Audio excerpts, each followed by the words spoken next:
Hi friends and family, இன்னைக்கு நம்ம ஒரு ஸ்பெஷல் புதுக்கோட்டை முட்டை மாஸ் ரெசிபி தான் பார்க்க போகிறோம். வாங்க எப்படி செய்யலான்னு பார்க்கலாம்.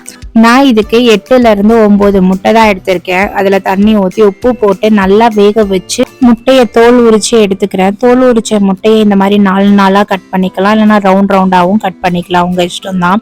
ஒரு பேனில் தேவையான எண்ணெய் ஊற்றி வெங்காயத்தை நீல வாக்கில் கட் பண்ணி வச்சுருக்கேன். கொஞ்சம் பெருசாக தான் கட் பண்ணியிருக்கேன். பச்சை மிளகா, தக்காளி சேர்த்து மஞ்சத்தூள் தேவையான அளவு சேர்த்துக்கிறேன்.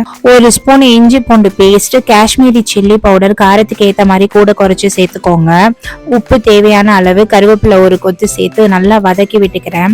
தக்காளி கொஞ்சம் சாஃப்ட் ஆகிறதுக்காக நான் தட்டு போட்டு 1 நிமிஷம் மூடிருக்கேன். கடையிலலாம் அப்படி செய்ய மாட்டாங்க.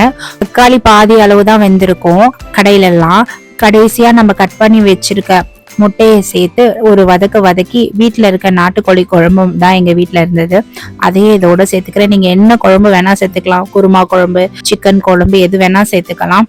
ஃபைனலாக கொத்தமல்லியும் மிளகுத்தூளும் சேர்த்து ஹை ஃப்ளேமில் தான் நான் வச்சுருக்கேன். நல்லா ஒரு வதக்கி எடுத்தோன்னா என்னோட ஸ்டைலில் முட்டை மாஸ் ரெடிங்க. இந்த ரெசிபி பிடிச்சிருக்கோன்னு நினைக்கிறேன். இன்னொரு வீடியோவில் பார்க்குறேன்.